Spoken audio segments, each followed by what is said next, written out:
Greetings, citizen. Welcome to the show, and thank you for listening. For more of the art of wargaming in your life, definitely check us out on Instagram and Facebook. If you'd like to support the show, we have a Patreon account where you can do just that for as little as $1 a month. What we can offer will expand as the show does. If you don't have extra funds but would still like to help us out, you can give us a like, share, or 5-star review wherever you listen to podcasts. Want to get in touch? Feel free to message us or hit up our email, artofwargamingpodcast@gmail.com. We look forward to continuing the conversation with you because we know the world is vast, with many different ideas on tactics and strategy that can be applied to the games we enjoy. You're listening to the Art of Wargaming on the Ear Firm Network.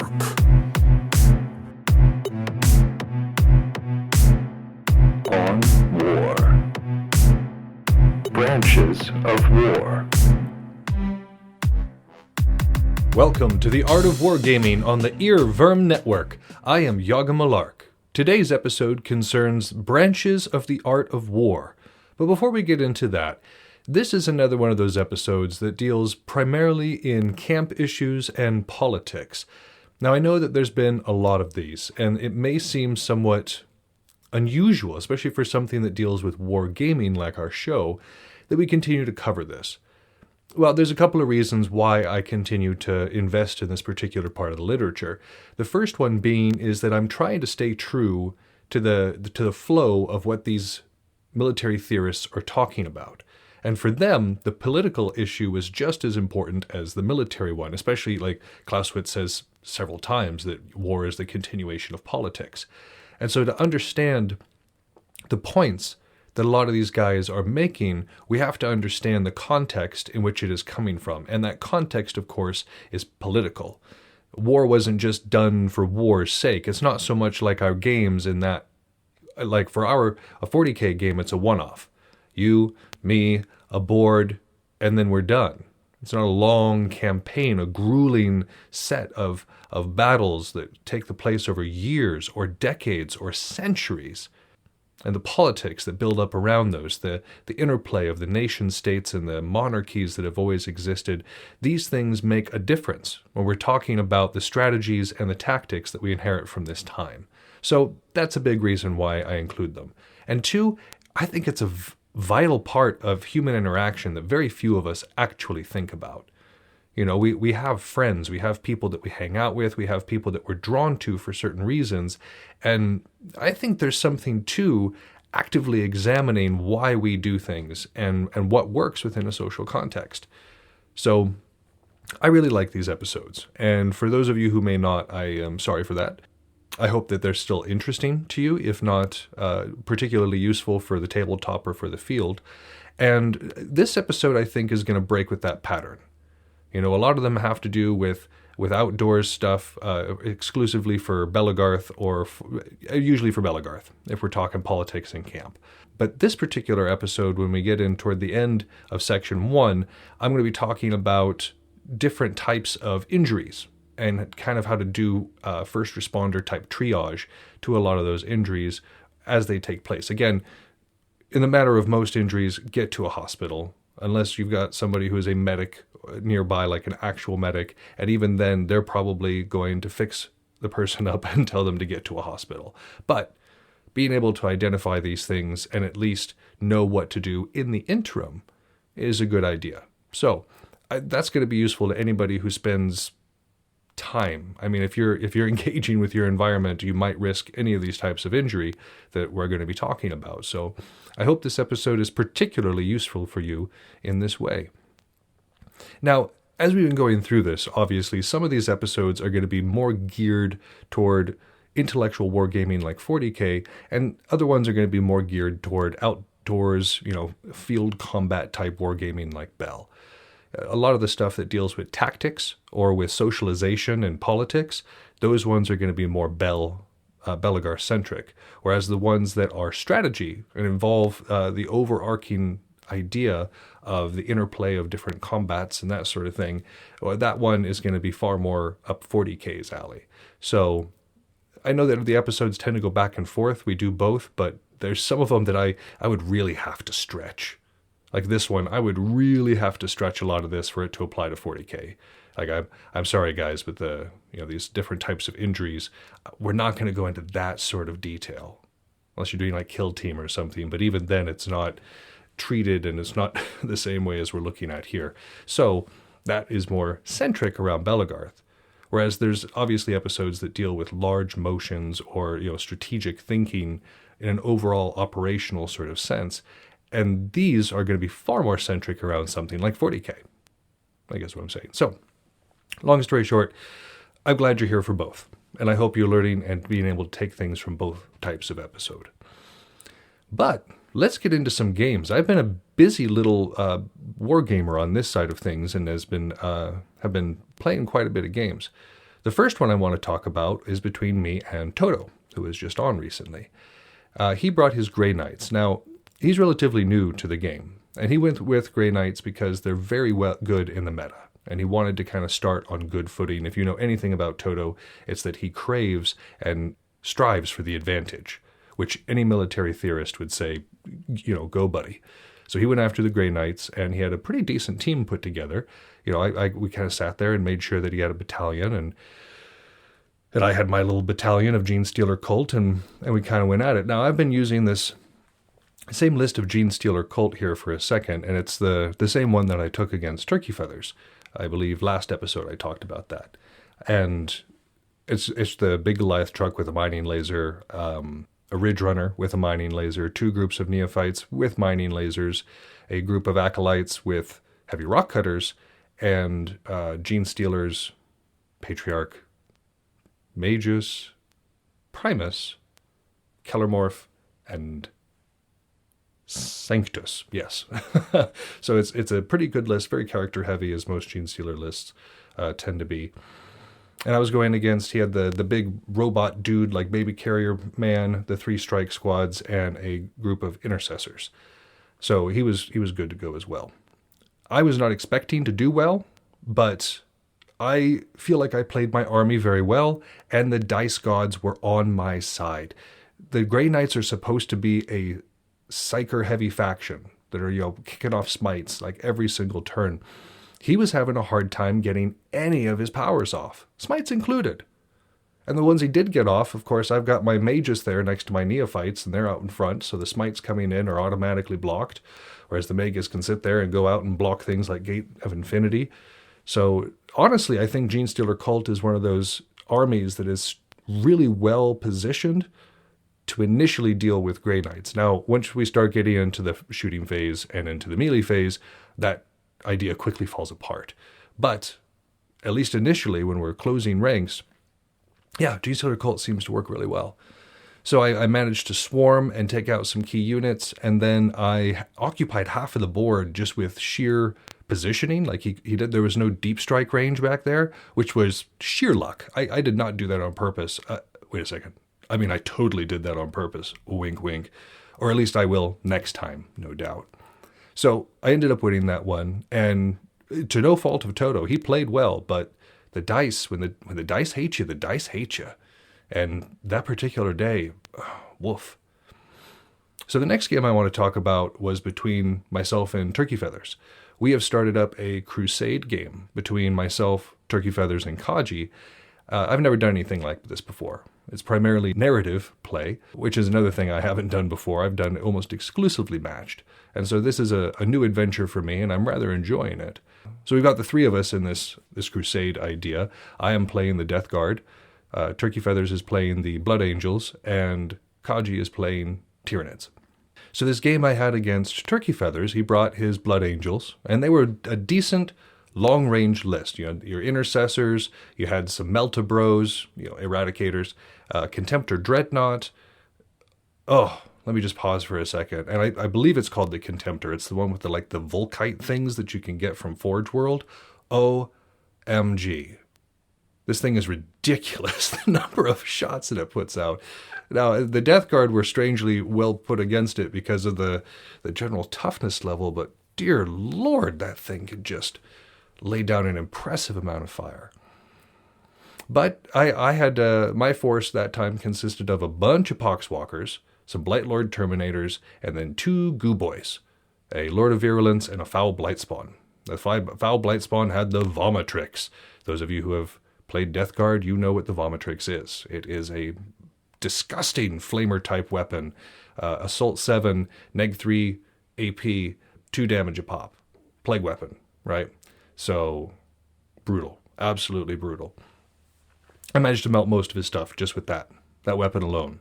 And then the Blight Lords came in, and it was game over. It was just a matchup that was in my favor from the very get-go. Had my Poxwalkers out front, absorbed a bunch of shots. Once the Poxwalkers were gone, I had moved forward with my Goo Boys, and then I had brought down my Terminators, who won their charge. And that was the game. So that was excellent as well. And then my last game was with Kaji. And this was the Death Guard versus the Nids. And again, I was worried about this matchup. And it turned out that I didn't necessarily need to be, but again, the dice ended up being on my side. So as we were setting up both the game, by the way, the game with TF and the game with Kaji, I got the Assassinate mission, and both times I was the defender. I figured, not such a bad thing, Death Guard, hard to get places. So there I am, and there happens to be an elevated place in my deployment zone. A place where I can stash my dude up on top and not have to worry about him being down on the ground. And I'm like, heck yeah, I'm going to put my Goo Boys up there, put some Poxwalkers around the base, and make it so that I've got this nice little buffer between myself and them. And I can just goo and it'll be fine. Because, they got Gene Stealers, a Carnifex, a Patriarch. Yeah, it was a fairly painful list coming at me. And I forgot one key thing going up there, and I realized it right after everything started, and I was like, oh my goodness, I absolutely forgot that it doesn't count. Having those dudes down at the base and me up top, I'm not actually in range for Lookout Sir, which means that both of my most highly prized units were up with their tails in the wind, asking to get shot.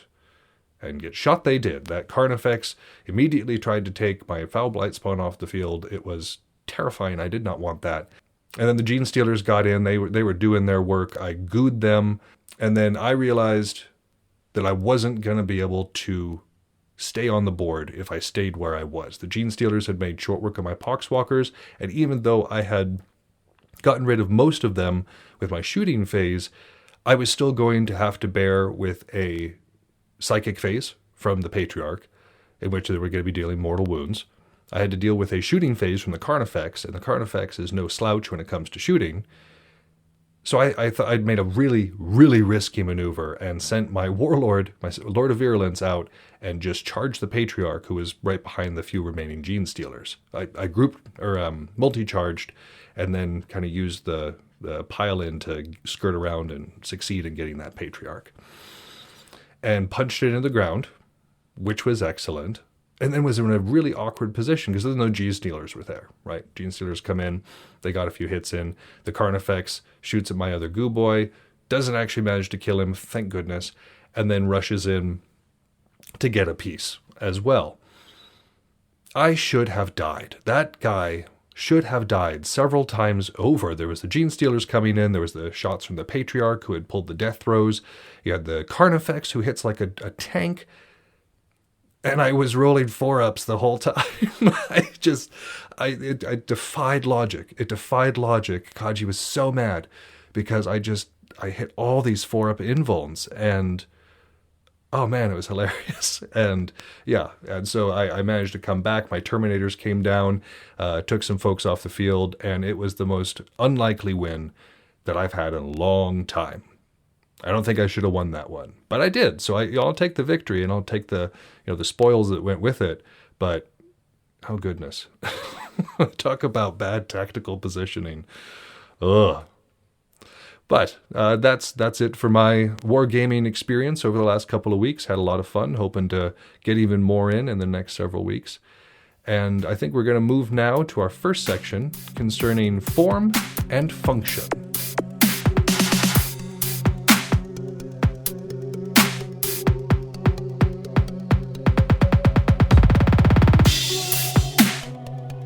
Our main section today concerns form and function in regards to maintenance of a military force.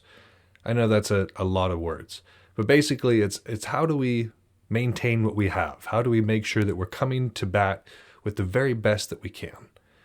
Now, a good portion of this particular section is going to be a massive part of me picking a fight with a dead guy, because I do not agree with Clausewitz's assessment when he talks about the activities concerning war.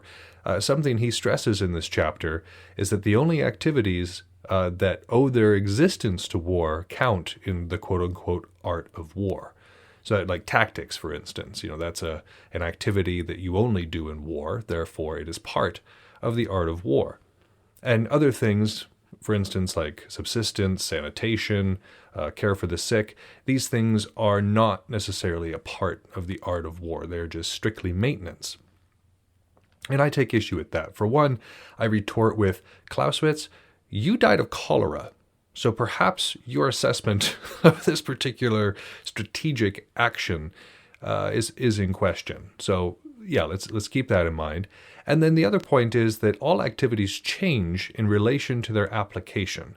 So if we're dealing with civilian versus military application, it's going to be very different in the way that it looks. Sanitation as civilians is very different than sanitation as the military, especially if you're deployed, for instance. So these activities do change. And the change that they undergo would not exist were war not involved. So that's my big bone that I want to pick with him this particular session. So you'll be hearing me talk about that quite a bit. So first off, let's talk about the difference between tactics and strategy. We've talked about this a little bit before, but Clausewitz defines tactics as the use of military force in combat. Pretty straightforward. You guys are fighting. And one of the measures that he uses for specifically tactics is how far do you have personal command? How far can I shout? How far can I reasonably get someone else to cooperate with what I'm doing? That's not a whole field type of scenario most of the time. It's a small section. We're talking maybe like upwards of 10 people at the max. And so tactics are involving that little section of the world. Strategy is turning combats toward the object of war. You've got all these different actions taking place, and moving all of that towards the object of the war is strategy. Now, in something like physical wargaming, you do have a little bit of strategy. You're trying to get to the other side. And these tactics, these mini combats are supposed to get you there. But not very often do you have one person controlling that. You have smaller groups moving, and maybe there's some communication between those groups. But by and large, it's rather disjointed. You have a lot of individuals moving in a general direction. With something like 40K or chess, you are in control. We get to control what the object of the war is and how we get there.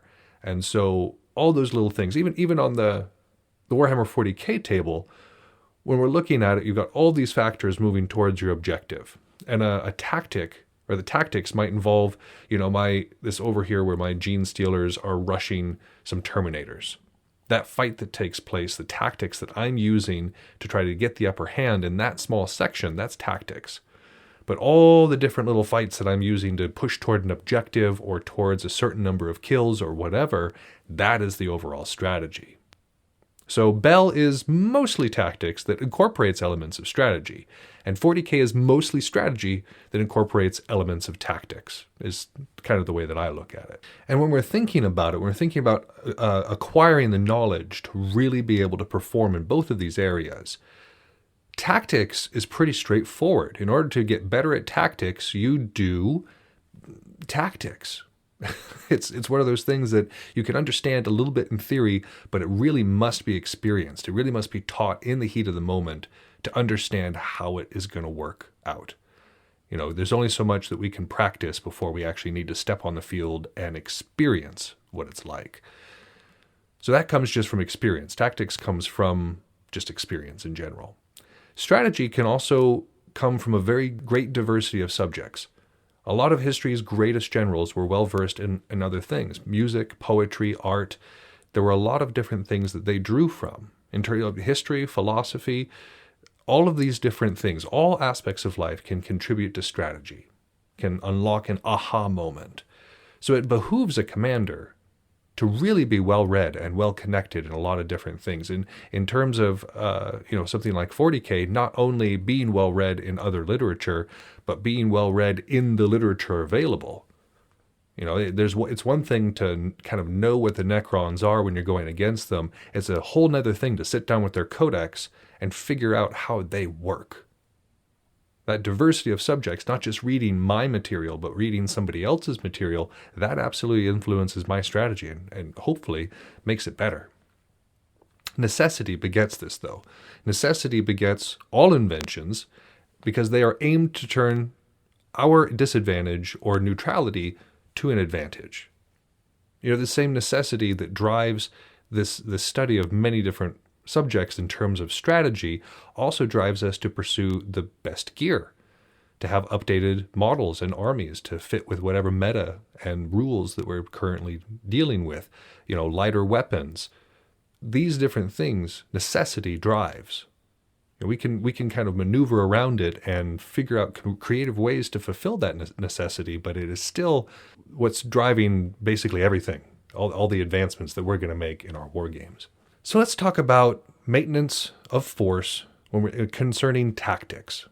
Now this, first off, deals with the idea of marches and in terms of maneuver. We're not talking like marches around the countryside to, set up the battle into a really good position. That is a part of strategy, and it's not something we really get a chance to do in any of the wargaming that we do. The battlefield is kind of set. It's not a matter for us to maneuver around to find a really good one, in most cases. But maneuver, like close-range maneuver, is something we do all the time. And when we're doing this, we're deploying our forces for two different reasons. We're trying to accomplish the maximum damage that we can to the enemy, and we are trying to protect ourselves, not just our home base, but also the unit that we send out, the people that we send out. Because as we've discussed before, it is not enough to do damage to our enemy. We also have to conserve our forces. Local numeric superiority. I think I've used that phrase more times in the last 2 or 3 years than I have used in the entirety of my life, but it's a really, really, really, really important concept to understand. And it helps protect our numbers. If we are using even small numbers to overwhelm people at 2-to-1, 3-to-1 odds, this conserves our force to be able to fight on longer and longer. So that's the big one. That is the big way to maintain our force concerning tactics on the field. And the orders of march are going to be in constant relation to combat readiness. And that combat readiness is how many people do we have on the field, in what condition are they? Are they well fed? Are they well rested? Are they well hydrated? All these things are going to really impact how we can use this. If everybody's well read, you've got some young folks that have good knees and are into running, well, you've got some orders of march that are very free-flowing. The ability to move around the field really, really freely and to kind of capitalize on mobility rather than concentration of force into one area. Now, a difference would be if you've got some older folks, maybe they haven't eaten well, that's going to change the way that they march. But either way, decisive marches often decide battles. Positioning is key. It is the beginning of victory or of defeat. To study this is to study the art of war. And to make all of this stick, drill is extremely important. We've discussed the idea of forms on here, the video that I still have never put up, and you know what, at this point, it is probably just lost to the ether. Now that I've said that, we're going to get it together. Watch and learn. There's, of course, exercises to make us stronger and better suited for what we're going for, stretches, and warm-ups. That's basically how we can conserve our force and maintain our force when we're dealing with tactics. Strategy is an entirely different matter. For 40K, strategy is pretty easy. You put your models in a dry place where they're not going to get overly knocked around, and yay, you've maintained. We are maintaining our force in terms of strategy. But any sort of physical wargaming, the maintenance of strategy kind of revolves around the camp. And when he's talking about camp, of course, is the sort of camp that we also think about. He also talks about cantonments, which are a more permanent and secure structure for us. For our purposes, let's talk about like an RV or a cabin.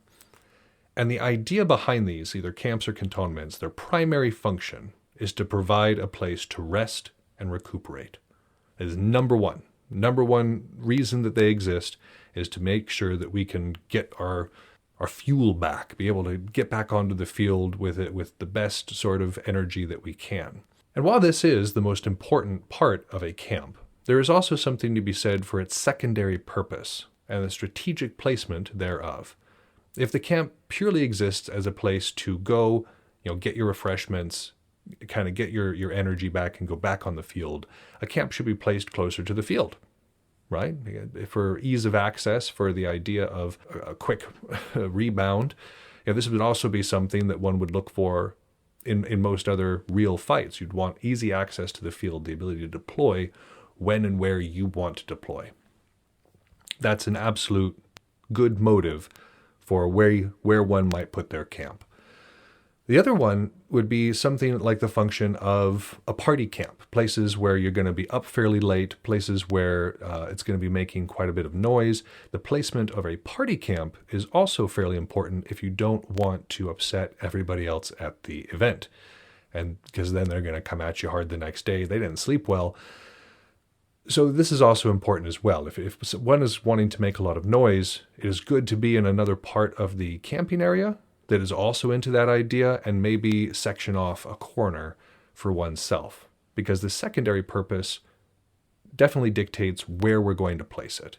Not necessarily its primary purpose, which again is to rest, but that's where we want to put it, partially because we can all reach the field easily. It's not like we're marching a day to get there. And these camps and cantonments serve as mini cities or territories for the purposes of politics. Again, we have this constant interaction between the two. There's always this interplay, friendships made, friendships broken, hearts broken. All these different things influence the politics that occur between people. In a perfect world, that wouldn't matter. Everybody would take to the field. It would be a completely different space than off the field. There would be no grudges or anything of the like. But we don't live in a perfect world. We live in a world where people are political animals, and it is a good thing to understand how that is going to affect. I'm not even talking necessarily about getting directly involved. There's a lot of folks that are like, I don't want to get involved in drama/politics. It's like, you don't have to be involved. You don't have to be a player in the game to observe it and understand how it's going to affect what we want to do. What is our motive? What is our objective? Well, to understand the politics is to understand what might be standing in our way and what might help us get to our objective. So, again, that's a huge part of why they exist. Subsistence. Clausewitz had argued that subsistence doesn't fall into the art of war because it is something that we all do all the time. We are all making sure that we want to eat and that we have a source of food. But acquisition is the very crux of military activities. As Napoleon said, an army marches on its stomach. And acquiring food for a force that is that large is an endeavor in of itself. Not much else matches that particular thing. You don't usually have a displaced community, a displaced entity that is moving around that requires that level of sustenance. So it's very important. It dictates where we can move. It dictates what we can do. It dictates how we can get there. Are we dependent upon depots and need to remain in a certain range to keep our supply lines shortened up to be manageable? Are we more dependent on a forage technique and therefore need to be in an area that is fairly rich in subsistence, food, victuals, drink, all that sort of thing? These different things really dictate what we can do strategically, what we can do in terms of tactics. So I think that subsistence is very important. And in terms of an event, it's very important. Again, the majority of what we're going to be doing off-field is likely trying to acquire food. Now, if we have a plan for that, if there's a camp plan, for instance, and we all pitch in and somebody cooks, and so we just know where to be and where to eat, easily done. That's our baggage train technique. We know what's going to be coming. It means people have to bring stuff. It means that folks have to be prepared with that baggage train, but it's definitely one of the techniques. Rather than the forage technique, where that's more involved. We're either going from camp to camp, trying to find something, trying to, be able to perform some sort of labor for food, or we're going to attempt to find some sort of food truck. Either of these ways, it's going to consume time. And it's going to affect what we can do. If we find good, nourishing food, it's going to help us on the field. If we don't, it's going to slow us down, or at least those of us who suffer from that. Those of you who are teenagers or early 20s who perhaps still have that rigorous constitution and can eat anything and process it into pure power, good for you. If you're older than that, then yeah, this is a consideration for us. The next thing that he said doesn't really apply to military activity, and again I will point to his manner of death, cholera, is sanitation. Now, sanitation is extremely important to what we're doing and how we interact with everything. Infections are pretty darn common, even if everybody's trying to be careful, even if nobody willfully comes to an event sick in some way. Doubtlessly, that sort of thing springs up, not just in terms of people bringing it in, but also surfaces being infected. There's bacteria literally everywhere. I don't know if you knew. Bacteria everywhere. And so the idea of preventing infection is, of course, contributes to strategy. If we can be on the field longer and we're not completely wiped out. Remember last episode we were talking about the battle between the Austro-Hungarians, the Habsburgs, and the French at Valmy. And one of the big factors coming into it for the Habsburgs was that their troops had just been suffering from an epidemic. And a lot of them were, not really battle ready. And that massively affected their ability to perform, massively affected their ability to perform any sort of strategy, what they could do with those strategies. So I would argue that sanitation is important as well. But for us, we also have to deal with the kitchen. Is the kitchen well maintained? We were just talking about a baggage train for food. Well, is it a baggage train of food that's also going to be dishing out food poisoning? Let's hope not. So the kitchen is a really important place to sanitize, not just the public areas. And we've talked about having hand washing stations, especially in the post-COVID era. I think that might not be a bad idea. And keeping our personal space clean is also good for sanitation, not living in filth, as it were, or giving places for mold to grow. I've definitely seen that. Not so much in the West, but in the Southeast, there was an event that I went to that was decently long. And like day 3, I had somebody I knew who had been out and it rained the first day and their clothes had gotten sopping wet. And I just basically threw them into a corner of their tent and didn't think about it anymore. Well, about time they came to move it, it was moldy. That was nasty. Like it popped up quick. And so that personal space got real nasty real fast. And that's not just the only thing that can happen. We're talking about all sorts of different things that can lead to a personal space not being very livable in a lot of ways. So that's a really important thing. And then, of course, there's the hygiene products. Soap, toothbrush, deodorant. Well, I don't necessarily wear deodorant in the field. I think it's silly. But if you're a person who wants to / needs it, that's a different story. I'm not going to dictate what you need to do.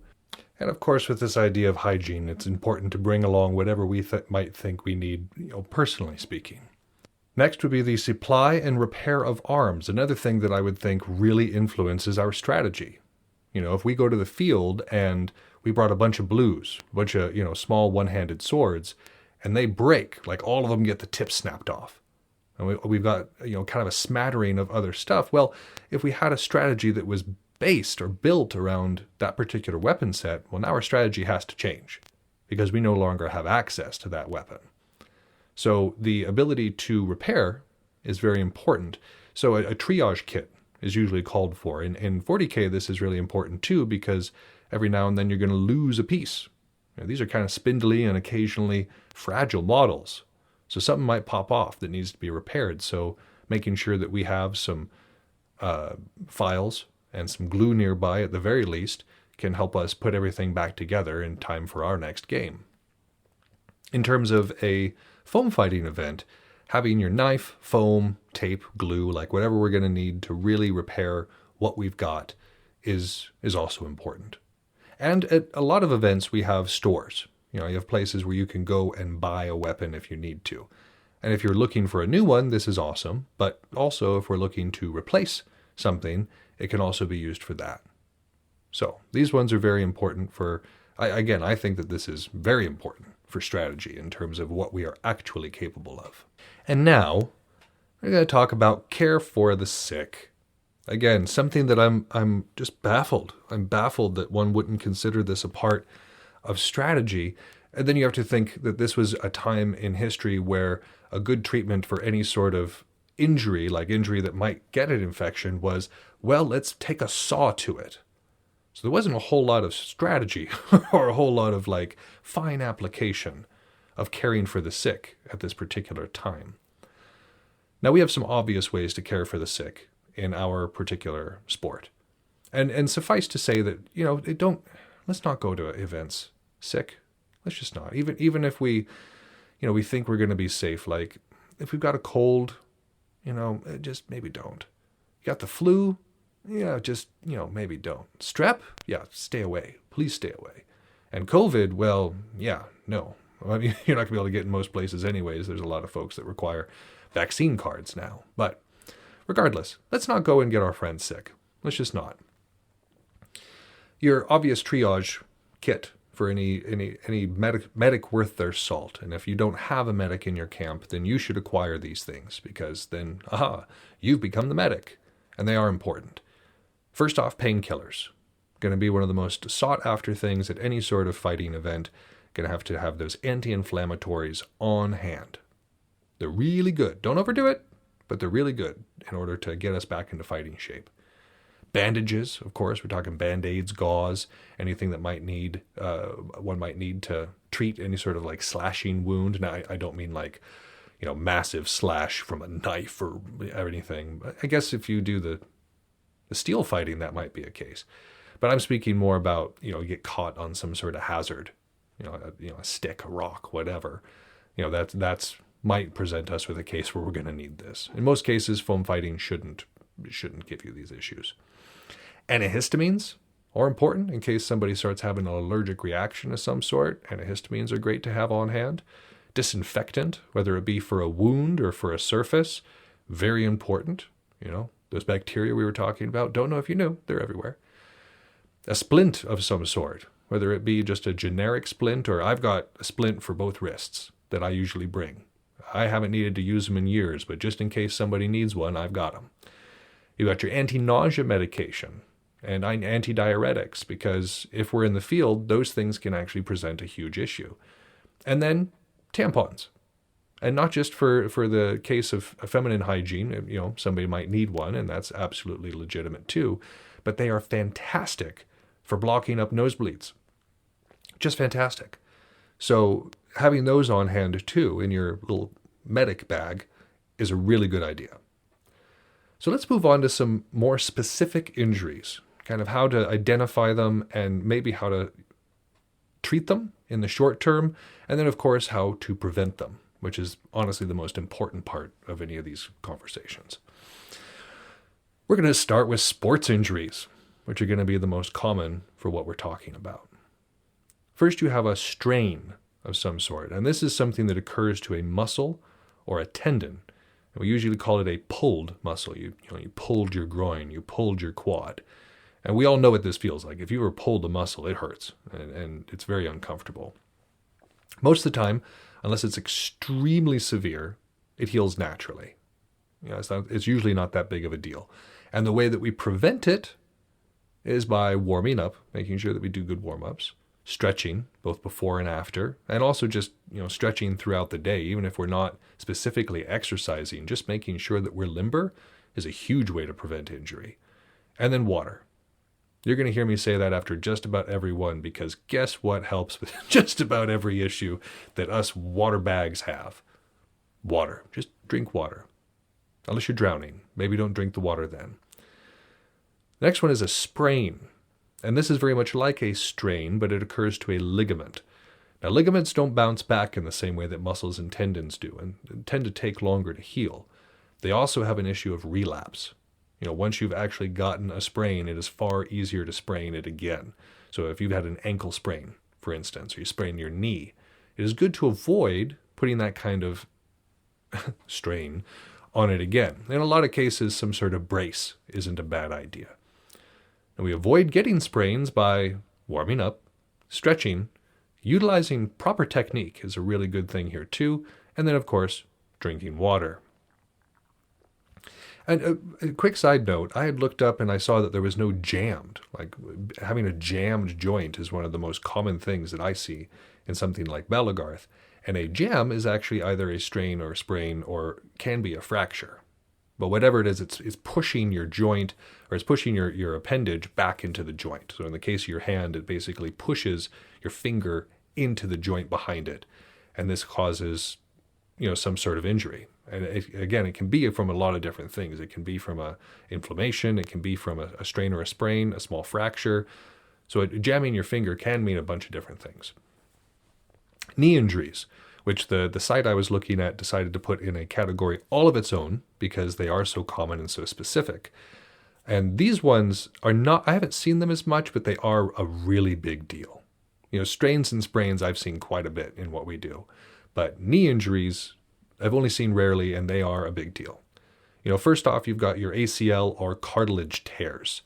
Now, these are exquisitely painful from what I understand. I have been lucky enough in my life to never have suffered either of these injuries, but I know people who have, and it is bad, and you're going to know. It's one of those ones that you don't sit there and think, I think my cartilage just tore. You know that it tore. Dislocation, also very common, and fractures. I think I've told you all the story about one of the worst knee injuries I've ever seen, and it occurred during a game of Balagarth with my students at the gladiator school. We were running around, and it wasn't even from an actual weapon. He had run behind me, and he clipped my heel with his foot. I didn't even know he was there. And he clipped my heel, and he went down, just a normal little fall, but he landed just weird. And the next time I turned around, he's just howling and swearing up a storm. And what is going on? That's, this is above and beyond the normal, showboating that people do in like soccer or whatever. And I start to look at it, and his kneecap isn't where it's supposed to be. It's supposed to be in like the front of your leg there. Well, it was kind of at a 90-degree angle off to the side. So that was rough. And again, that wasn't even from getting hit necessarily. He just went down wrong. And so a good way to avoid any sort of knee injury, of course, is warm up. Stretching, proper posture is really important, and then padding. We have these wonderful things called knee pads. And even if you have never suffered a knee injury dropping down, the chances of just dropping weird and incurring one are high enough to just warrant wearing them. I just don't understand what the point is of not wearing knee pads. I mean, we learn to move in them. It's not a matter of never being able to work right in them. So, if we don't want knee injuries, wear knee pads. Pretty easy. And just straight up fractures can occur anywhere, though. And fractures are a big deal. You've got a break in the bone, and that can take weeks or even like a surgery to heal properly. And so, this is a fairly serious injury that none of us want to experience. And in order to avoid getting fractures, we need to have the appropriate padding as well. For us, in terms of sword fighting, the very bare minimum that we should have is padded gloves, making sure that we're protecting our hands. Hand shots aren't necessarily, they don't kill. They're not something that we're aiming for within Balagarth necessarily, but they do happen, and they hurt. That's a really good place to get injured. I've got some friends, like TF was sitting there with his hand folded in half, not the place that it was supposed to be folded. And part of that was because he wasn't wearing proper hand protection. He did after that. I'll tell you what, he did after that. So at the very least, wearing hand protection. Lacrosse gloves are the best that I have found for it. So that is huge. And making sure that we have strong muscles. Having those muscles in the area is going to prevent having fractures. It keeps everything together, and it provides that little bit of extra padding. If we're receiving a blunt force trauma from a weapon, then having that padding between the weapon and our bone is a really good idea. So having muscle is a great way to prevent fractures as well. Using proper technique and then pacing ourselves. If we start to get sloppy, then we start to get really, really in danger of breaking something. So pacing ourselves and making sure to listen to our bodies. If something hurts, listen to that. That whole work through the pain or no pain, no gain thing, like that works up to a point. Like absolutely push ourselves is a good idea, but not to such a point that we increase our likelihood of injury. That kind of takes us in the other direction. It's counterproductive. Repetition injuries, also very common. This is kind of like your tennis elbow sort of idea, and it comes from having strained ligaments.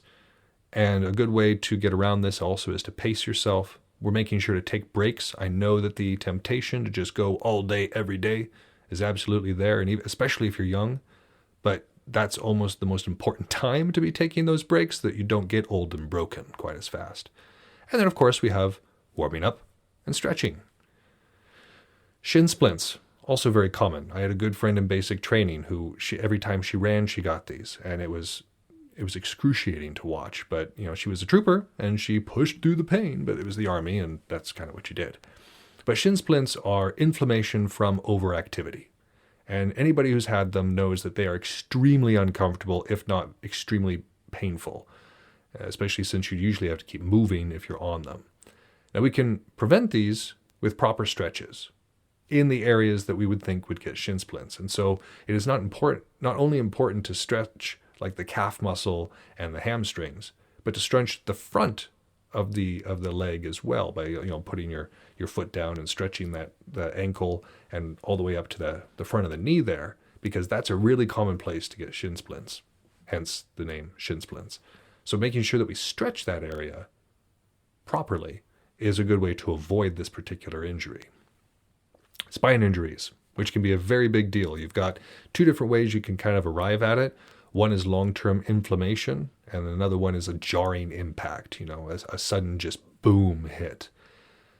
And both of these things can result in some fairly serious issues, and sometimes very permanent issues like slip discs or needing to be fused or even nerve damage. These things, spine injury can be a very big deal. And not everything, sometimes they will just happen. If you get a hard enough hit, a lot of times there's not a whole lot you can do about it. But in order to prevent it in at least a small way, we can have a strong and flexible back. So we're working on strength, not just in the back, but in the core, because that's where a whole lot of the ability to protect our back comes from, with a strong core, and then keeping ourselves flexible so that those jarring impacts don't meet with some sort of inflexible rod and just snap us. And then regular activity, making sure that we're moving around regularly and that spine is moving and is not something that is going to be easily injured, is out of place with bad posture. The last sports injury that we're going to cover is concussion. Concussions are a big deal, and we need to pay attention when they happen. And of course, this comes from a sudden blow to the head, right? And a good indicator that somebody might be concussed is they have a headache, they might be dizzy, sleepy. Loss of consciousness is always a big deal. The whole eye dilation thing, if you're not a medic, you're not going to know what you're looking for, so don't try it. But sometimes it's very obvious if people's eyes are just wide as the moon. But hospital. A lot of these ones, obviously you're trying to get to a hospital. Sprains, knee injuries, fractures, spine injuries, and concussion. What we're doing here is attempting to prevent them or just sort of keep them from getting worse. The idea with any of this is to get to a hospital, because none of us is so far removed that we can't do that. The next sort of injury that is very common with what we do, especially during the summertime, are heat injuries. Now here in the Northern Hemisphere, we're beginning to enter, of course, the winter time, so these aren't going to be a very big issue for the next little while. But they are also a very big issue when it comes to summer. So I hope that those of us in the Northern Hemisphere might come back and listen to this one, or at least take notes in order to see these and understand how to treat them and prevent them. Y'all in the Southern Hemisphere, this is going to be right up your alley. So enjoy some heat injuries, or lack thereof, I guess. The first one, and this one's very common, sunburn, right? I don't know anybody who hasn't had a sunburn. And the symptoms are fairly obvious. You got red, painful, itchy skin. It's hot to the touch. Now remember, this can also occur to the eyes. You know, we can burn our eyes, and that is a whole different sort of ghost. It hurts. I had flash burn on my eyes at one point, and it sucks. You have to just sort of stay away from light and anti-inflammatories and all that sort of thing. But in terms of a sunburn on the body, we treat it with an ice pack, some aloe. Moisturizer is a really, really good idea if you don't want to, just completely slough it off at the end, and then avoiding the sun, because the chance of re-injury, especially immediately, is really strong. Dehydration. This is one that I don't like to see anybody suffer from, which is part of the reason that I am constantly recommending that people drink water. Dehydration is the beginning of having some pretty big issues. And the symptoms of this are, again, pretty obvious. You've got thirst and dry mouth. But a really bad symptom is if you start having dark urine. Now, I know we've talked about some topics on this particular show that it could be considered gross, but this one, the stuff we've talked about, is important when it comes to field survival. And dark urine is a bad, bad sign. That means your kidneys are not processing as much as they should be. You don't have the water to get those toxins out. It's bad. If you've got dry but cool skin, also not a great symptom. Headache and muscle cramps are usually a bit more severe. We can avoid it, of course, by drinking water, but once we're actually at the dehydration point, water is a great idea. Sports drinks are a great idea, mostly because they contain sugars and salts, two things that you absolutely need if we're dehydrated, and then moving to a cool place, making sure that we're not expending more energy, of course, being hot at the same time. Next, we're going to move into heat exhaustion. Now, heat exhaustion I've also seen several times, and this is when it starts to get really serious. Heat exhaustion, we might want to consider taking people to a hospital, basically. And you know if you have heat exhaustion because that headache, a really strong headache comes in. There's nausea, dizziness, weakness, irritability, of course, thirst, heavy sweating at this point, and then there's an elevated body temp as well. We're not just sitting at our normal. Treatment for this: cool place, cool fluids, cooling measures, and loosening clothing. If we're talking about a cool place, we're talking about shade and preferably AC, if we can find it. Cool fluids, literally anything cold to put in to drop that core body temperature is a great, great idea. Cooling measures, we're talking ice packs into the armpits and into the groin area, wet towel, whatever the case, whatever is available to cool people down, and then loosening the clothing so that heat can escape, so it's not just trapped inside the body. This last one, I know we've all heard about it, heat stroke, is one of a particular sore spot for me. For one thing, I hear people say that they have heat stroke all the time, or like, oh man, I think I'm going to get heat stroke, or I think, I have heat stroke, ha ha ha ha.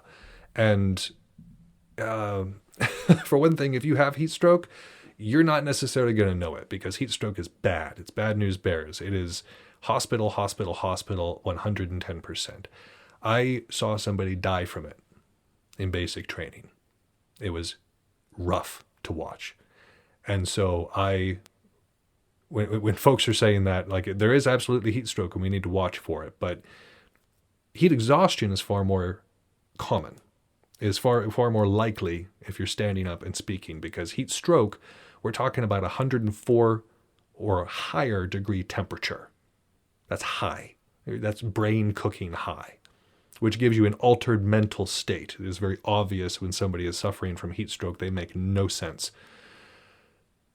There's an alteration in sweating. You either have like profuse flop sweat, or we have just no sweating whatsoever. Extreme nausea that also begets vomiting. The flushed skin is a really, really big indicator. The rapid pulse and breath, bad signs, and then the throbbing headache. Coma is a very common result. We have unconsciousness and coma that can come from stroke. So again, hospital. But if somebody's having it and you need to get them to the hospital, but the paramedics are coming and we're trying to keep them cool in the interim, shade and AC, remove excess clothing. Anything to be decent, maybe keep on. But honestly, as much as we can take off is the best. Get that heat out of the body. and then cool by any means available. Literally any means available, cool that person down. Because heat stroke can and will kill you. So heat injuries. By and large, the idea is limit one's time in the sun, drink water. Drink water. Drink water. I think I've made my point. Okay, so lastly, let's talk about cold injuries. Now, cold injuries are not going to be as common for something that we do because a lot of our events take place in the summertime. Now, there are some events that take place in the wintertime, and if you're somebody who enjoys being outdoors at all, this information should hopefully be useful to you as well. The first cold injury we're going to talk about is hypothermia. Now, hypothermia can occur from acute or long-term exposure to cold. Wetness is also a huge factor. Improper clothing can contribute to it, fatigue, dehydration, and alcohol or nicotine, both of which are vasoconstrictors and make it harder for blood to move around the body. So if you have all these things going on, bad news bears. That's a really bad place to be, but small levels of hypothermia can occur even if we just have a few of this. Usually the exposure to cold, of course. Improper clothing. Oh my gosh, I've seen that so often. There are a few events around here that take place in the quote-unquote winter time. One of them is Thalbrawl. And to see people wandering around in summer garb, it's like you're begging for a cold injury over there. Like, we have to be honest with ourselves about what time of year it is. If it's wintertime, let's not wear shorts and sandals. It may be easier, but we're asking for some sort of cold injury if that's the case. And the symptoms of hypothermia can range quite a bit depending on how severe it is. Starting off for anybody, it's shivering. And then we start to move into some sort of motor control, whether it be large motor control, like actually being able to move and ski and whatever else we're trying to do, down to fine motor control, which is like not being able to operate a zipper. There's a pallor that comes with it, a change in the color of the skin. We might get dazed.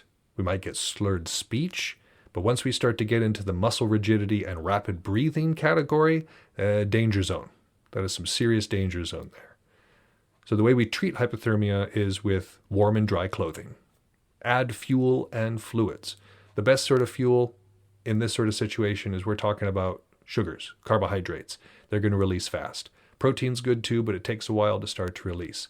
Fat is hit or miss. It takes a lot to open it up and have it actually produce fuel for the body, but once it does, it gets going pretty well. Chocolate is a great rejuvenator because it contains several of these elements. So yeah, we got to get some fuel in there, got to get some fluids in there, got to reduce the heat loss. And honestly, urination is a really, really good way to prevent it if we're out in the wild. I know that when we were working in the MCC, it would get really, really cold out there sometimes. That sun dips below the horizon, and without the concrete and the heat of the city, it gets really, really, really cold. And so it was not uncommon for me to wake up in the middle of the night just shivering uncontrollably because this cold had seeped into my being.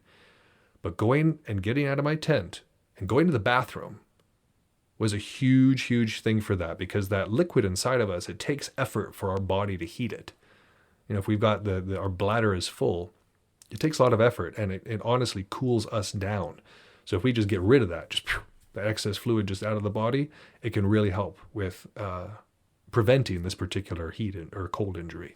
Next, we have frost nip, which is the younger brother or the younger cousin of frostbite. This is indicative when we see numbness and white waxy sort of skin. The top layer feels kind of hard, but the deeper tissue is still soft. It's you're not in a great place, but it's not quite frostbite. It just hurts. When we start to experience this, we want to avoid rubbing at the skin.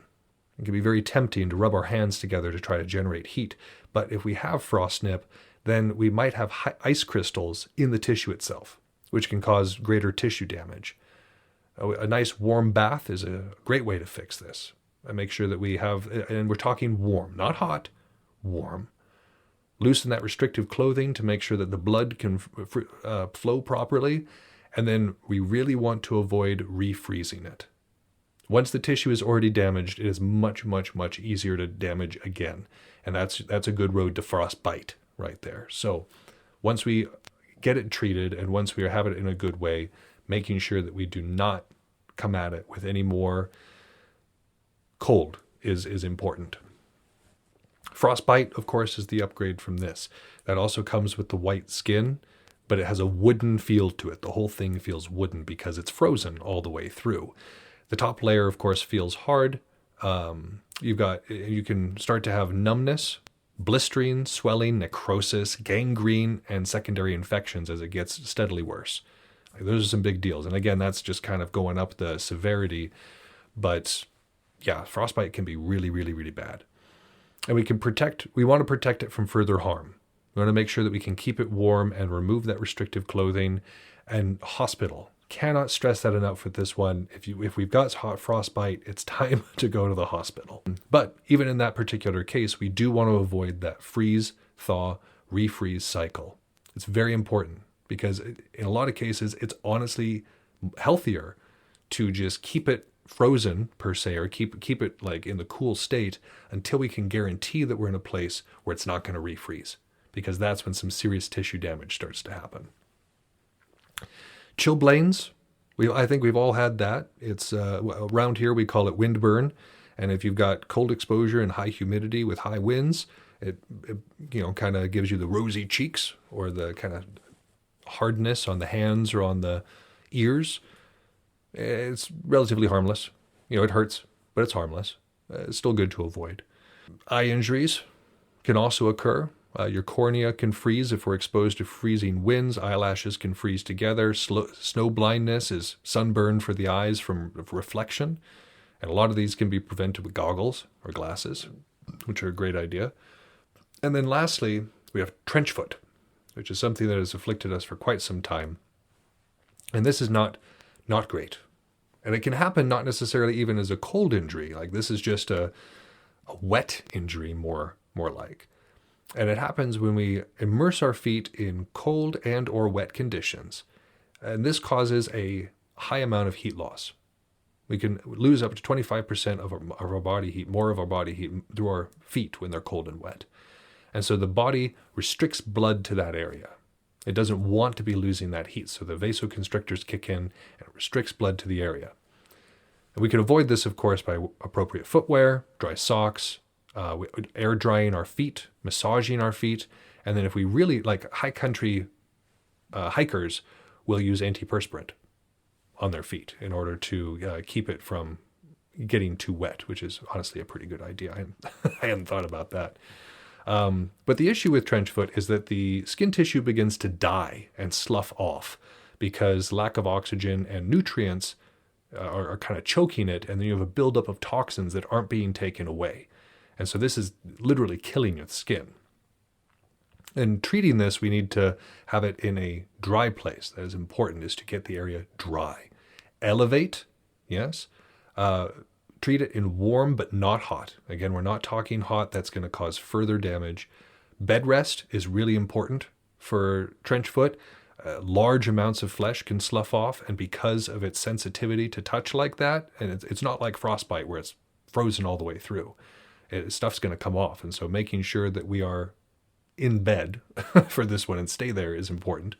Keeping it clean is very important as well. A lot of times with trench foot, we're going to have breaks and cracks in the skin, the heel, the toes, the area in between the toes. And so keeping it clean, very important. And then one is probably going to want pain relief as well. So I know I kind of dove in deep with this injuries section, but I really think that it's important stuff. So I'm glad that we were able to go over it, and I apologize heavily to my editor who is going to have to deal with this at the end. So I love you, and for the rest of us, let's move on to our interview with Sumatai, where we're going to talk a little bit more about tactics, strategy, and camp stuff.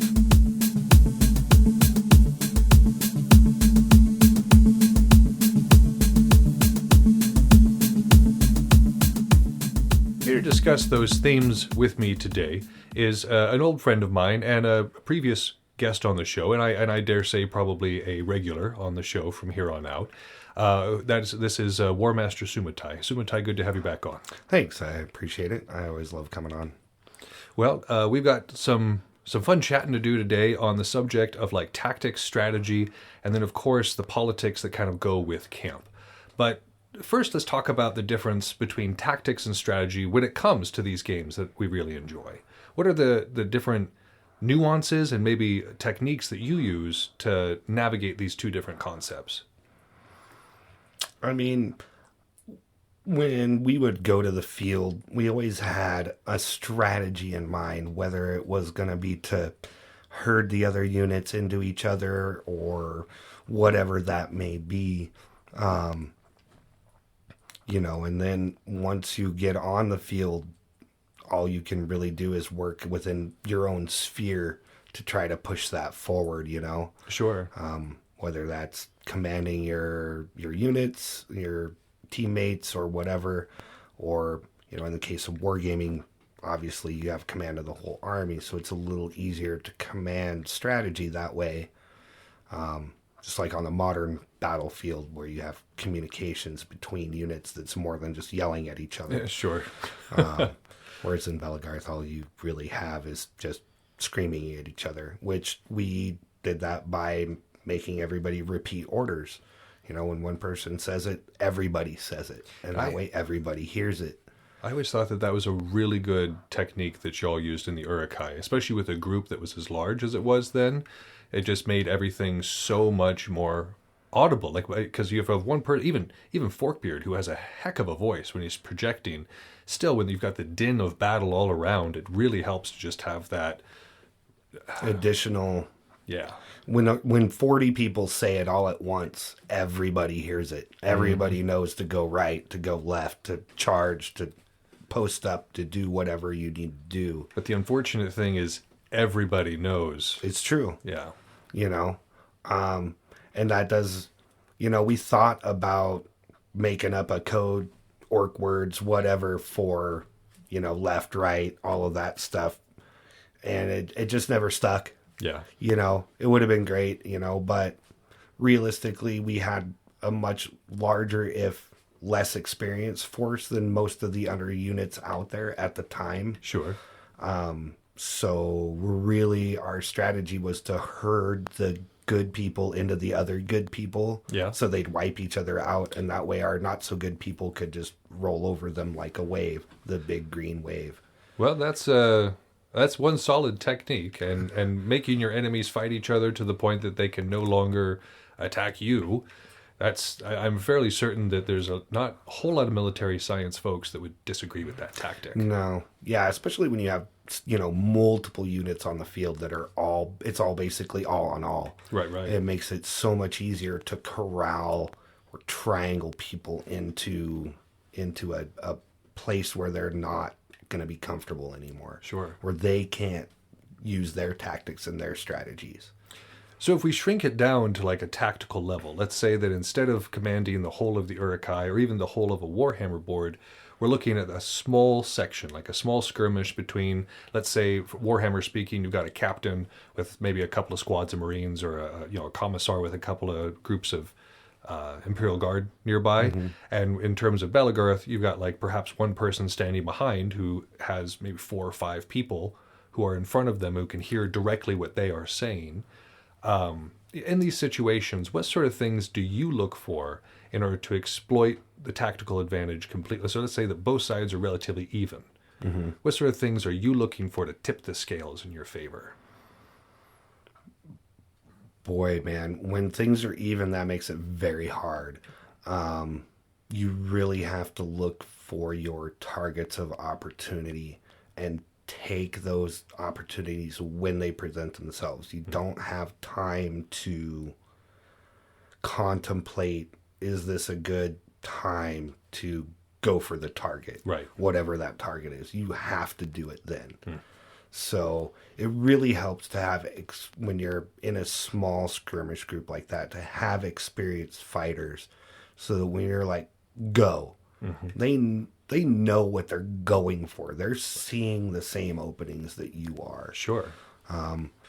When it's less than that, you need to prepare before you make that engagement with the people.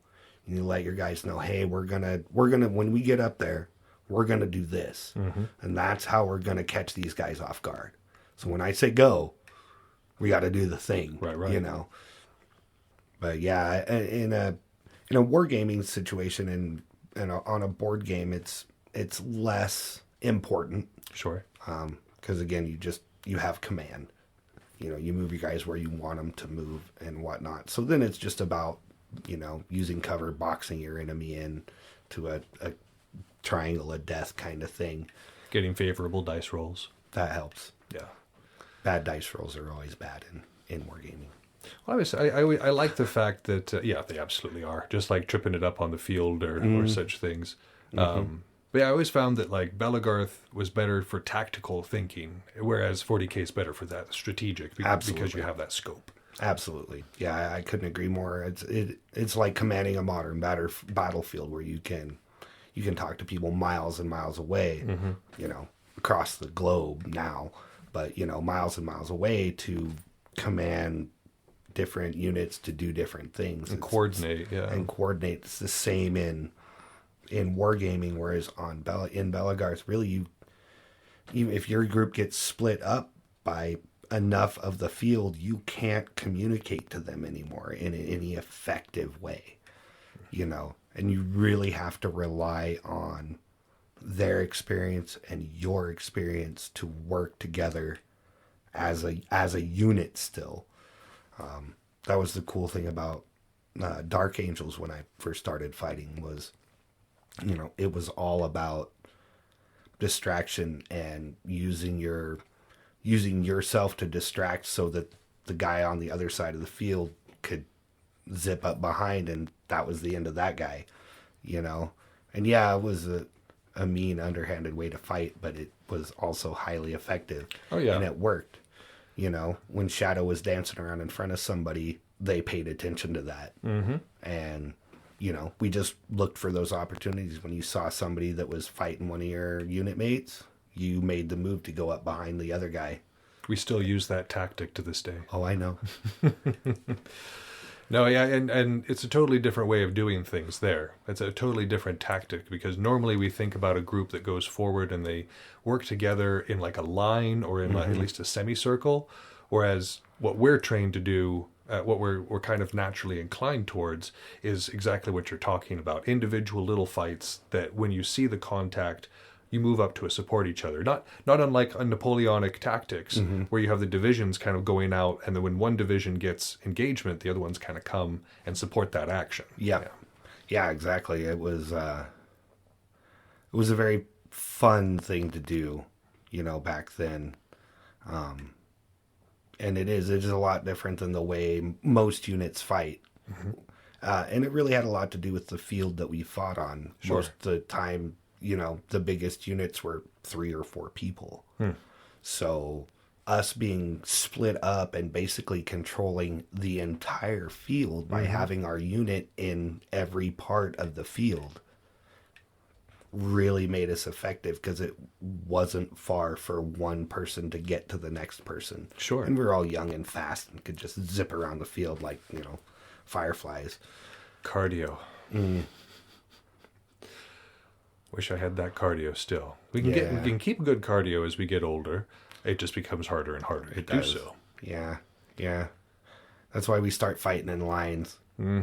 And yeah, and the tactics do make sense for most folks. Like most folks, especially those who have larger weapons or perhaps cannot move all that quickly, or take advantage of those opportunities as they're presented. The large line fights, and it's easier to control too, like the larger groups. Because when we're just out there squirreling around, even though we're trying to react intuitively, that doesn't always work. Like there are miscommunications in that way. Whereas if you've got a larger group and a good command structure, then those miscommunications are going to be far less common. It's true. And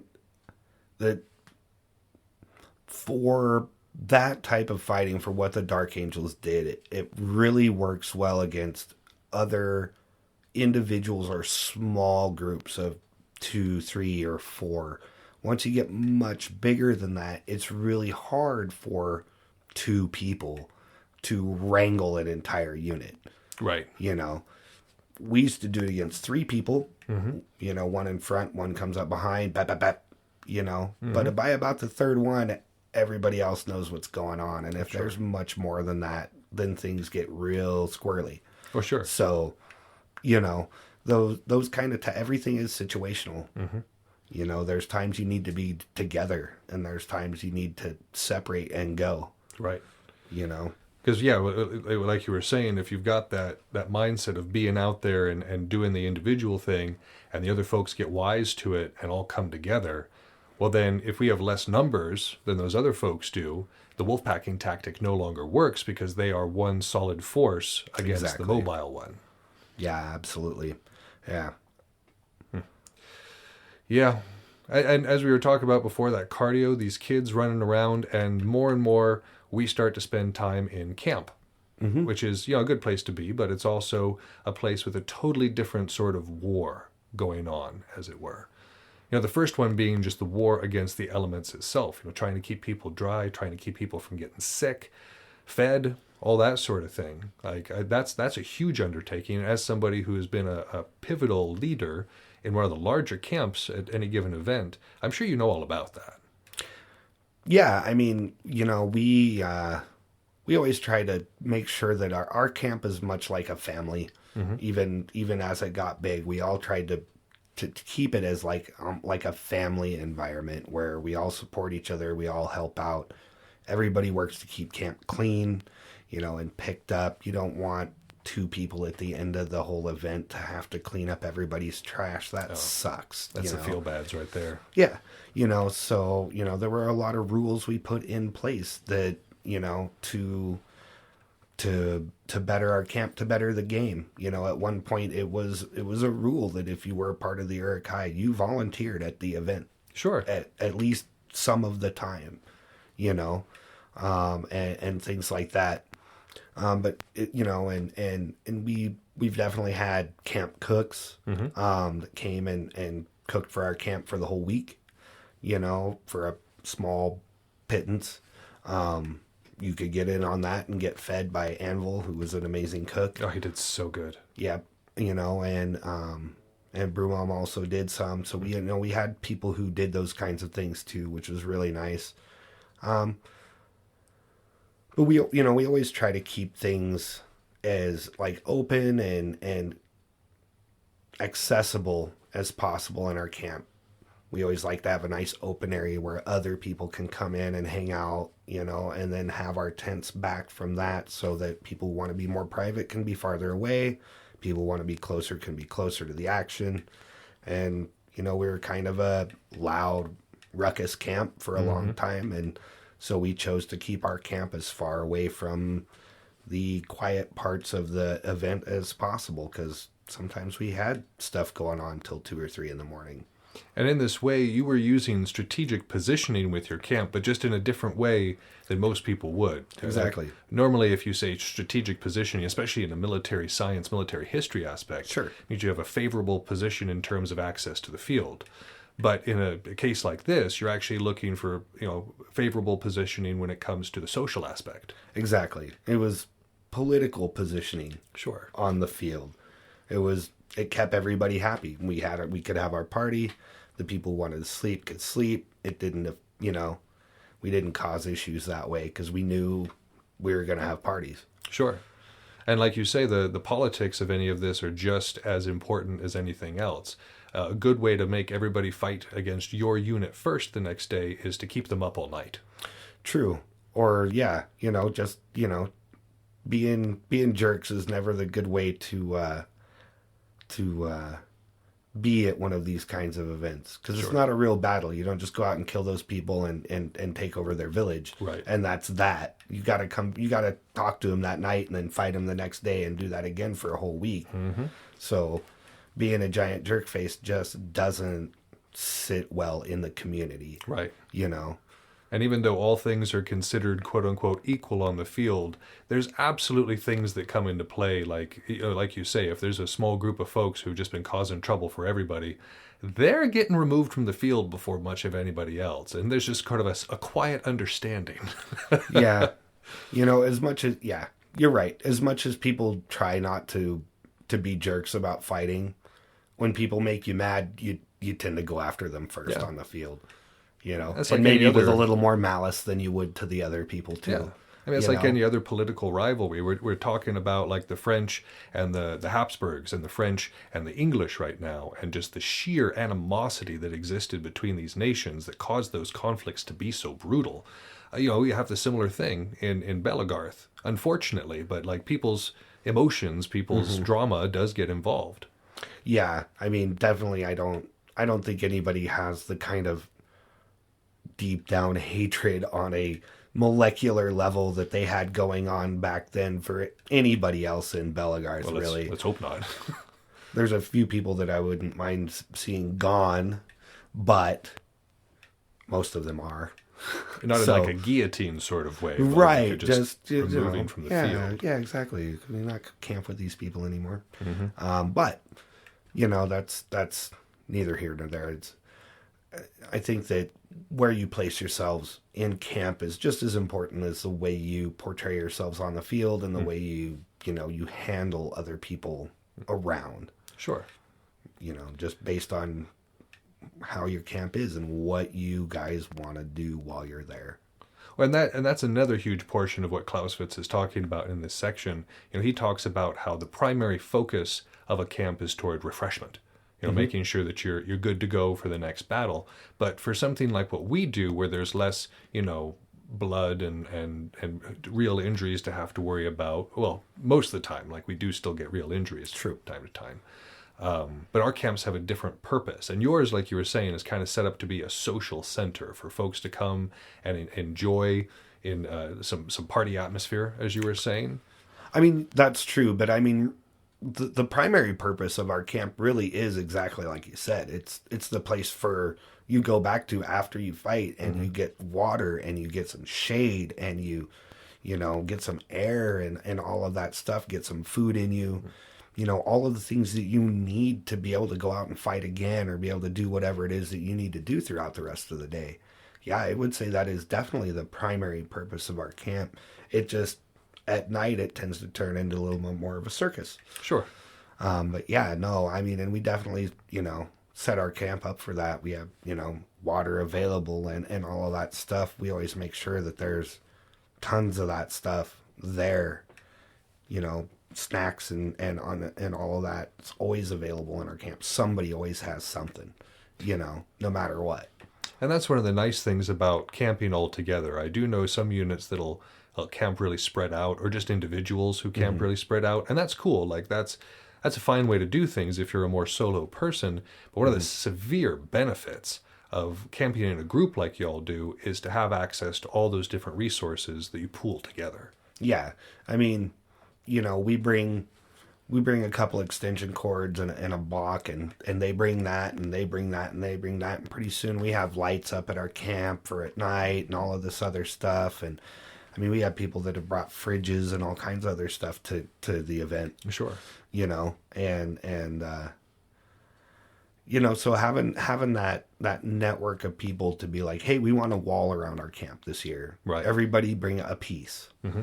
And then the burden's not just on one or just a few people, but it's spread out across the group to make the camp the way you want it to be. Right.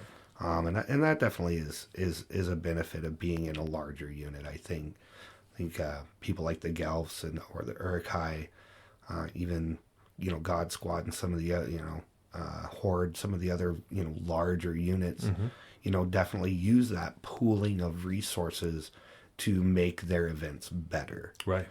And you find a lot of times that the people who end up camping off by themselves end up hanging out at some unit's camp anyway. Oh, for sure. And unless there's like a proper knife alley set up at at an event, which is the Dark Angel camp, then I will typically go camp by myself as well. But most nights I'll be wandering into town, as it were, and going to camps like the Gelf and the Uruk-hai, of course. Absolutely. Because that's the place to be. Not necessarily the place I want to sleep, but the place that I definitely want to party. Yeah, absolutely. So because of that atmosphere, that brings us to another real issue that camps can have. Now, Clausewitz died from cholera at the end of his life because of an outbreak that was occurring in the Eastern Europe. And famously, in his book, the section that I was just reading, he talks about how sanitation isn't directly related to combat. And I think that his death kind of proves otherwise because of the circumstances of it. Y'all have a lot of people coming and going from your camp. And not only does this present the threat of, this term is probably not going to be useful going on forward, but we used to call it camp plague. You know, when somebody brings a cold and somebody brings the flu and somebody brings some strep and everybody walks away with it and you don't know what you have. It's just camp plague or event plague. But how do you prevent something like that? How do you maintain a safe atmosphere and a clean atmosphere while at a place like an event where, that can go south really fast? You know, that's actually a really good question. You know, we definitely made sure that we had, you know, plenty of garbage cans and all of that kind of stuff around our camp so that we kept a clean camp. I think that's, you know, a big part of it. You know, I don't drink off of other people's cups. Smart. You know, things like that, because camp plague really is a thing. You know, Chaos Wars plague is a thing, you know. It's definitely happened more than once at Chaos Wars where a bunch of people got sick. Right. You know, I wouldn't say that they were like deathly ill or anything like that, but, you know, a little stomach bug, whatever. A little cocktail of things from all over the country. Right, yeah, you know. So, you know, I really tried to keep to myself as far as that stuff goes. It's not like we had any hard, fast rules or anything, but, you know, we did our best to keep our camp clean and safe, you know, and provide a safe environment for people to come and hang out in, you know, regardless of whether that has to do with disease or any of the other various things that can happen in the middle of the night when people are being stupid. Sure. You know, I imagine here going forward that hand sanitation stations are going to become fairly routine at a lot of places. I can see that, yeah. Because I'm pretty sure that I'm going to do it if we ever do it. When next time I'm doing Knife Alley, if somebody hasn't brought hand sanitizer, I will. And I'll just put it up on a little stool near the entrance and be like, y'all dirty creatures, clean up. Yeah. And I mean, I could definitely think we've definitely had hand sanitizer in the camp. You know, we have that kind of stuff. We have first aid kind of stuff. We have, you know, sunscreen and that kind of stuff. Everybody brings some. Right. You know, so if anybody does run out, there's always somebody who has some. You know, and we do those things to make sure to keep our people safe. You know, we make sure our people drink water. Sure. And, you know, if they're drinking adult beverages, that they drink water. Absolutely. Too, you know, and don't get too far off the chain, you know. I would say the most common injury that we see in something like Belagarth is a heat-related injury, whether it's dehydration or exhaustion or whatever the case may be. I feel like the heat-related injuries are one of our most common, or sunburns. Oh, yeah. I would definitely say so, along with the things that come along with the side effects of those. So exhaustion makes you tired, then you fall, you twist an ankle, you step wrong, you swing wrong, you hurt yourself, you hurt other people. Sure. Those kinds of things, you know.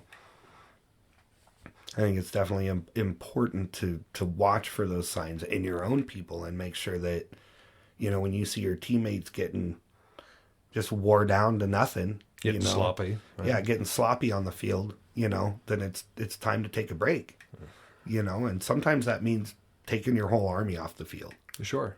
Because one guy needs a break, and you know that if you don't take the whole army back to camp, that guy is probably going to hurt himself or hurt someone else. Sure. You know, and that's what it's going to take, because he won't go if everybody else doesn't go, kind of thing, you know. No, I mean, that makes sense. And it's something, like you say, we absolutely have to watch out for, because not only is that a risk to our own health, but it affects our performance on the field, like you say. And I think as leaders of your group, whatever it is, be it the realm, the unit, the whatever, it's your responsibility to look out for your people and look out for the ones who might not be looking out for themselves because they're just having too much fun to be looking out for their own well-being. I dig that. So, kind of backpedaling to something we had talked about earlier regarding politics, and this is more politics between units and between realms. You have been a part of the genesis of some fairly new things. You started Stygia, and you were part of the genesis of the Western Urukai. in these cases, as a new and burgeoning entity, there was a whole lot of political challenges, I imagine, to establish what you were doing. Can you speak at all to what kind of strategies you had in order to bridge that gap between being a newbie and being a respected member? Because we are now. Like, Stygia is a very respectable realm, and the Uruk-hai are still a very well talked about and a respectable unit. How do you take something from new to better, and not just in terms of like practice and making it better martially, but in terms of politically establishing it? I think a big part of establishing your character is really what you're doing, whether it's the unit, the person, the realm, whatever, is being honest. Sometimes brutally honest, but being honest about what's going on, what you're doing, being consistent, being an honorable person, group, whatever, you, especially with a new realm, when you're building a new realm, you have to be open and willing to welcome people in with open arms, regardless of how they look, how they might act, what they might look like. You don't know. You don't know them from Adam. They're just another person who's interested. And that could be another potential, knight or war master or whatever, someone who, president of Belagarth. You don't know, I've seen some people who are pretty big jerks turn themselves around completely in this sport. Sure. And become good people who are respected members of the community, And I yeah. That's a good point. Being ambassadors, not just to the other units and not just to other realms, but to people in your community, making sure that when you're building a community locally, that it's a quality one, that it's something that can establish itself later on. Yeah. I think that I couldn't be more proud of our realm. I think that it has gone from the few people fighting in the park on the weekend to a, fully realized thing. And part of that was we held an event. We had people come up from Idaho. Those guys were great, and I couldn't thank those guys enough. And they were like, hey, we have this thing going on. You guys should come down. Right. So we went to Chaos Wars, and, and I made more friends there and met more people. And it was just me and one other guy at the time. Mm-hmm. And we were the only ones that went to events the first 3 years or so, other than the event that we had here. Right. But after going for a couple of years, they were like, hey, you guys are really cool. You should come to our war council. And we were like, well, we're from a different game. And they were like, yeah, we don't really care.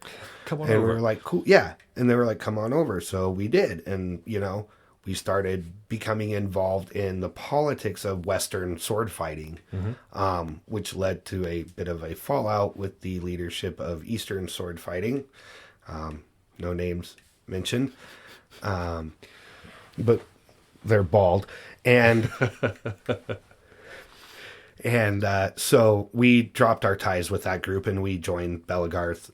And from then on out, we sought to become a member of the war council, the political body of the group, and once we did that, we tried to instigate changes that helped the game.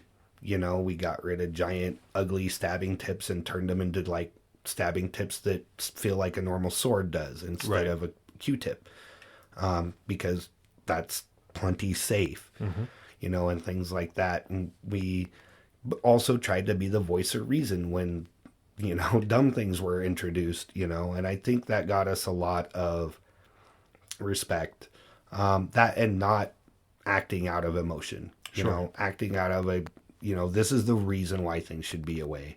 I think that's stupid. Well, that doesn't help anybody, and it makes you look like a child, and that doesn't get you anybody's respect. I feel like in a huge part, the realm was also, it was kind of brought up to be self-policing. Mm-hmm. It was an individual entity where people could kind of be themselves, but there was also very much a implication of you are representing the realm. there is a part of this that we need to represent well, and there was admonishment if that wasn't met. Absolutely. Yeah, we definitely wanted, I mean, yeah, when we first started out, it's kind of a free-for-all and whatever, but, as we came forward, we started realizing that, the actions of our people reflect on the unit or the realm, and did have to police that, especially even more in our unit, more than the realm. The realm was we really had good people here. Sure. And we really didn't have to do a lot of that kind of policing. At events, things get a little rowdier, and we had to be a little bit more heavy-handed with hey man, you guys are representing everybody here. Right. So when you go off and get stupid in somebody else's camp, that reflects on everybody else. Mm-hmm. And we don't want to be the unit that people think those guys are a bunch of jerks. Right. They're going to come to your camp and cause problems. Sure. So yeah, we definitely put the kibosh on that stuff because that's not cool. Absolutely. Well, we could probably talk about this all night, but we are actually out of time. But Sumatai, thank you so much for coming on again. Absolutely. Thanks for having me. I always enjoy talking with you, Yaga. Me too. Well, now we're going to move on, and we're going to talk about our next stage of the War of the First Coalition.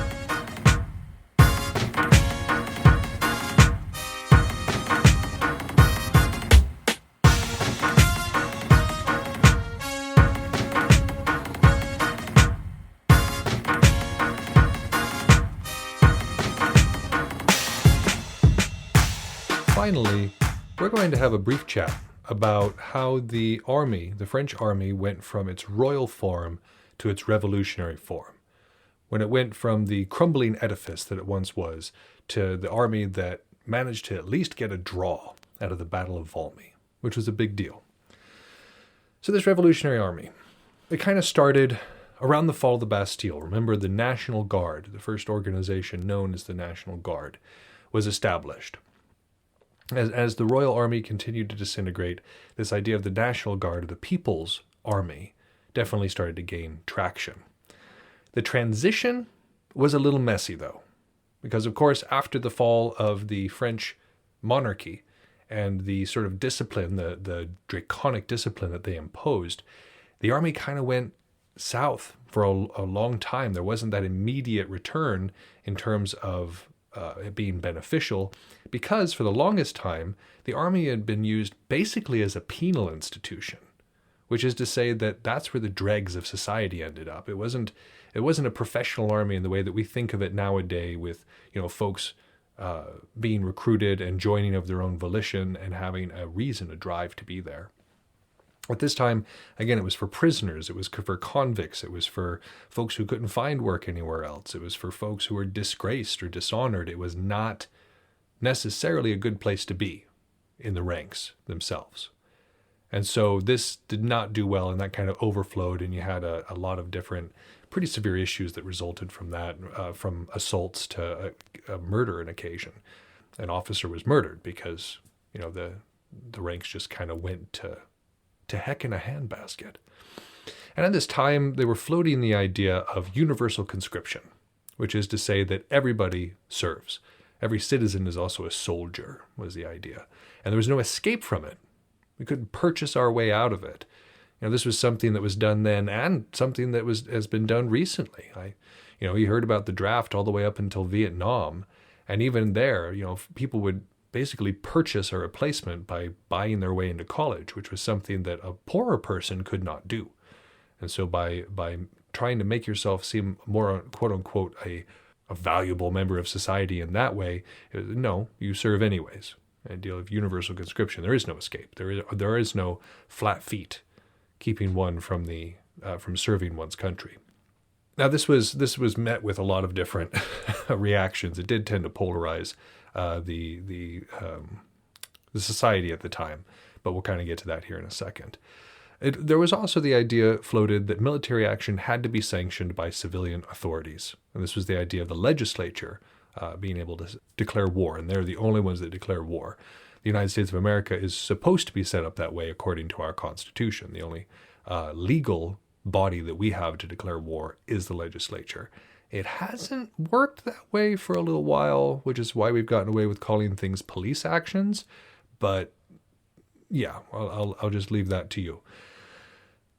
This also came with the strict financial control on manpower, the rate of pay, recruitment methods, and code of discipline.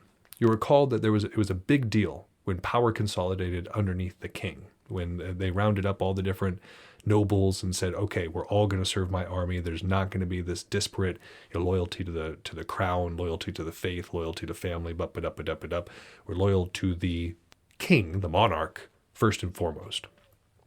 And this is a transition of that to a more secular nation in which that same loyalty, that same control is instead in the hands of the state, which, again, continues into modern republics and democracies to this day. And all of this polarized radicals to moderates to reactionaries. And a lot of those reactionaries were increasingly former military, who may have supported the revolution in the first place, but then after it started doing all of these radical transitions to everything, said, maybe this isn't my cup of tea. So that started to bleed out some of those folks as well. So by the time this war broke out, we had the volunteers of 1791. Now these volunteers were green, very green. Like they hadn't seen combat, they were not blooded yet. But they had a lot of things that were really working well for them. First off, they were deeply attached to the revolutionary ideals. They were willing to die for them. Like they had signed up in order to defend these ideals and willingness to lay down their lives to do so. They elected their own officers, which meant that they were serving people that they thought actually deserved the position. Folks that they wanted to serve underneath. They were not yet a national army per se, because there was a lot of occupational and regional differences. You had a high amount of recruitment from closer to the border, the German border, and less from the other sides. And of course, occupationally, the folks who could afford to take that time off. They were volunteers, not necessarily being paid. And so it wasn't necessarily peasants who were there because they wouldn't be able to support their family from that position. So you did have a kind of a difference, kind of a typecast that was going into this, but it was a great start. The downside to this was that there was a lack of strict discipline. You didn't have that drill as firmly in there, and they had a harder time taking orders. It's easier when it's just a top down, this is the way it is, you're going to have to deal with it. Okay, that's what we're doing. It's a whole nother thing to have to believe that everything is a democracy. One of the things the drill sergeant used to tell me is that the battlefield is a dictatorship, not a democracy. Because you got who's in charge, you do what they say, and that's it. Because otherwise there's a lot of waste when it comes to efficiency, when it comes to timing, and all that sort of thing. And this was excellent, because troops serving from conviction could be used in more versatile ways. They could be sent off to do things that were more independent from the main body because there wasn't the fear of desertion. They wanted to be there. You knew they wanted to be there. They were volunteers. And so there was an ability to have greater flexibility from this. And so the mix of veterans who knew what they were doing and these volunteers who were full of the revolutionary spirit is what provided the victory at Valmy. I mean, don't get me wrong, Kellerman did great. But the army he was working with, this army, this beginning of the Revolutionary Army, was a really, really good thing. So next time, I promise, we're going to be getting more into the 1792 and 1793 time frame. That's our show. Thank you so much for listening. If you haven't had enough of the art of wargaming in your life, you can find us on Facebook and Instagram, where I occasionally post funny and educational memes.